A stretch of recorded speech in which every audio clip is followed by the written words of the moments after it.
Hello friends, स्वागत है आपके हमारे यूट्यूब चैनल में। और आज हम जानेंगे जीडीपी के बारे में कि जीडीपी क्या है और इसका मतलब क्या है और इसे कैसे मापा जाता है। आपने कई बार इस शब्द को टीवी में या अखबार में देखते या सुनते होंगे कि जीडीपी इतना बढ़ गई है, इतना कम हो गई है। तब आपके मन में यह सवाल जरूर आया होगा कि आखिर ये जीडीपी है क्या। तो चलिए जानते हैं जीडीपी के बारे में।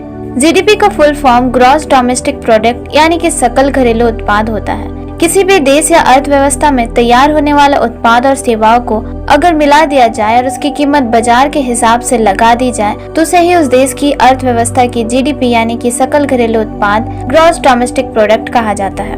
बात की जाए अगर जीडीपी की माप की यानी कि जीडीपी कैसे मापी जाती है तो इसको बिल्कुल आसान तरीके से समझे। मान लीजिए कि किसी देश में एक साल में सिर्फ 100 कुर्सियां बनती है और एक कुर्सी की कीमत 200 रुपए है, तो तब उस देश की जीडीपी 20,000 रुपए हो जाएगी। लेकिन दोस्तों, मैं आपको यहाँ बता दूं कि जीडीपी मापने का फॉर्मूला कुछ और होता है, जैसे कि आप स्क्रीन पर देख सकते हैं। GDP equals to C plus I plus G plus X minus M होता है, जहाँ C का मतलब कंज्यूमर एक्सपेंडिचर, I का मतलब इंडस्ट्रीज इन्वेस्टमेंट, G का मतलब गवर्नमेंट एक्सपेंडिचर और X और M का मतलब एक्सपोर्ट माइनस इम्पोर्ट होता है। जीडीपी एक नंबर होता है जो बताता है कि किसी देश की आर्थिक स्थिति कैसी है। साथ ही आपको बता दें कि जीडीपी एक निश्चित समय के लिए यानी कि एक साल के लिए कैलकुलेट किया जाता है और इस नंबर से अलग अलग देश की जीडीपी की तुलना की जाती है। किसी देश की जीडीपी तब बढ़ती है जब उस देश के निवासी उसी देश में बनी हुई चीजें खरीदते हैं। जैसे अगर आप भारत में रहते हैं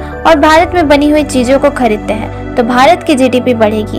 लेकिन अगर आप भारत में रहकर चाइना की बनी हुई चीजों को खरीदते हैं तो ऐसे में चाइना की जीडीपी बढ़ेगी। जीडीपी शब्द का इस्तेमाल सबसे पहले अमेरिका के अर्थशास्त्री साइमन कुजलेट ने 1935 से 1944 के दौरान अमेरिका की अर्थव्यवस्था को मापने के लिए किया था। इसके बाद इसका प्रयोग अंतर्राष्ट्रीय स्तर पर अंतर्राष्ट्रीय मुद्रा कोष ने शुरू कर दिया।